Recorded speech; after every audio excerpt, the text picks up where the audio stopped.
Senator Bernie Sanders doubling down on the campaign trail, defending what he calls, in his words, democratic socialism.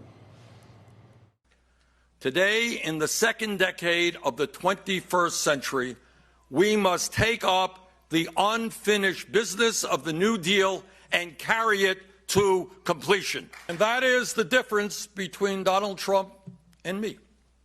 He believes in corporate socialism for the rich and powerful. I believe in a democratic socialism that works for the working families of this country. Joining us now to explain what a Sanders presidency would mean for the markets and the economy, Stephanie Kelton, senior economic advisor for Bernie Sanders during his presidential campaign. She's also a professor at Stony Brook University. Stony Brook? Stony Brook University, part of the SUNY system. SUNY, okay, yes, state, okay. And Joel Griffith, research fellow at the Heritage Foundation. It's a catchy phrase, corporate socialism. I hate to use actual words and definitions because, then it ruins the whole idea that Senator Sanders is trying. But socialism, there's capitalism and socialism. Socialism is where the means of production in an economy are owned or controlled by the government. And capitalism is where the means of production are owned in the private sector. So I don't even know what corporate socialism means. Can we just say that Bernie would like to raise taxes on the rich and expand government with more entitlements? That's what he means by democratic socialism, is it not? Well, what he means by democratic socialism, as he described it yesterday, is sort of a return to, I think, the core values of the Democratic Party. So he's hearkening back to the era of FDR and of the New Deal. And when he talks about corporate socialism, he's talking about the giveaways, the subsidies, the transfer of wealth from people at the very bottom to the people at the very top. But that doesn't answer my question. Should we continue to have the means of production owned by the government or by the private sector, or should it be switched over to the government? And he did cut his teeth in the Soviet Union. He went over there. He was very positive on their system of government. That collapsed, and we know what happens when there's shortages and it's not market forces that control things. I mean, Adam Smith wrote this in 1776. I'm going to get now that I'm mansplaining. I hate when I get that. But, I mean, it has been around a long time, the idea of the invisible hand. And we do see certain socialist countries not really work very well, like Venezuela. And you see the shortages. People have lost an average of 34 pounds.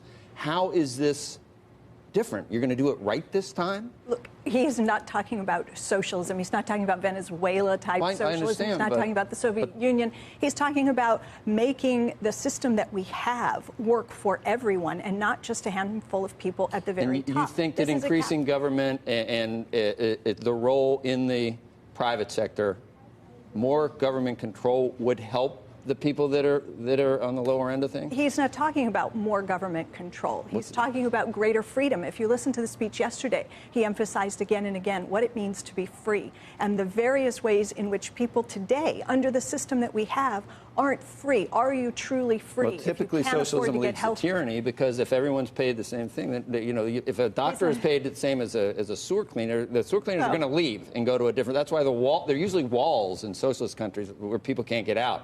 Whereas we have a wall because people want to get here. Let me just ask, Joel, what's democratic socialism other than a way of sort of stepping back from what we're really talking about, so you don't have to answer to comparisons to socialist countries? What is it?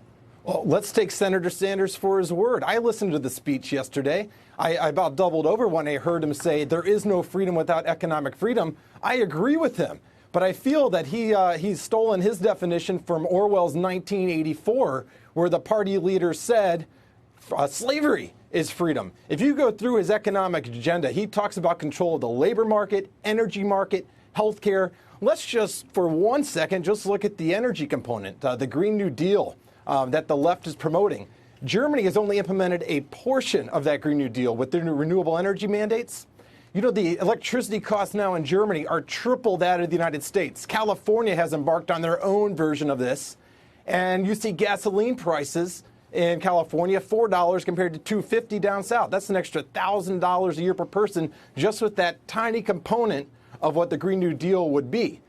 We know that socialism results in slower economic growth, fewer economic opportunities and higher unemployment. And I'm not just referencing Venezuela. I'm talking about countries across Europe such as Spain and Italy that have dabbled in this, and they're still paying the economic consequences. I don't, and it's called Democrat. Anyway, we had Druckenmiller was on the other day, and he had, I don't know how many years, he did 30% every year. He may not be a social commentator, but he at least knows about markets, I think, to some extent, because he had 30% plus, never had a down year. Here's what he said if Bernie Sanders were elected president, would happen.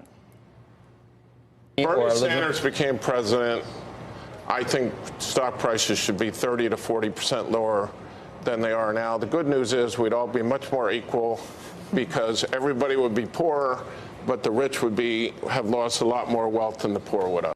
And he makes another point, Stephanie, that you can address. Bernie talks a good game about solving inequality and about equal opportunity. This is what Druckenmiller said, that if he really did want equality, he wouldn't be like this. Check this out. When he says he's against charter schools, I know the man just doesn't care about inequality. All he cares about power. And for Sanders, I assume he's in the pocket of the teachers' unions. I don't know why he said it. But how in the world can you be against charter schools if you're serious about the inequality issue? Do you advise him on that issue as well, Stephanie? Or not? I don't advise on education policy, no. Well, but to fix the inequality in this country and to hopefully give opportunity to everyone, how do you, if you tax everyone who's, let's say you do 50% wealth tax on all these billionaires or millionaires even, what do you do with the money to make it? Do you just give it universal basic income, or do you try to equalize opportunity, or just redistribute? Well, first of all, no one's talking about anything remotely like 50%. But what do you do if you do tax higher taxes on people that have wealth? What do you do with the money that you collect? The point is, he's talking about a range of programs. He's talking about making public colleges and universities tuition-free. So he's got a deep commitment to the importance of education. He's talking about investing in infrastructure. He's talking about making health care a right of all people. He's talking about child care. He's talking about a right to a job. He's talking about affordable housing. He's talking about a range of things that lift people up from the bottom, raising the minimum wage, dealing with pay inequities. I can go on, but there are literally dozens. I'm trying to figure out what the bill would. How do you diminish inequality? The individual bills for each one of those things you just said, with the entitlements we have right now, we've got to somehow address the way that they're exploiting it. 70% of the federal budget is already with what we have. Joel, can we afford that type of expansion and for lack of a better term, more entitlements, more free stuff? Is there enough money to go around? We need that new monetary theory or something where you just print, I guess. Well, let's just look at the costs of the Medicare for All proposal. We're looking at $33 trillion over 10 years. That's $250,000 per family. And the question arises, well, can the wealthy pay for this bill? But if you were to implement the 2% wealth tax that Senator Warren just proposed, if you were to implement a 70% top income tax, if you were to implement the financial transactions tax, that would raise only $300 billion of the $3 trillion annual bill. So where does that money come from? Well, I would like to refer people to the bill that Senator Sanders submitted, Medicare for All, in 2017. And in the fine print, there's some suggestions. And one of the suggestions is an 11.5% payroll tax that would apply to almost every single worker. And that still would only cover half of the bill. We need to see Senator Sanders and others on the left be honest that if we're going to have a European-style welfare state, we're going to have a European-style tax code, and that means the middle class is going to pay that burden.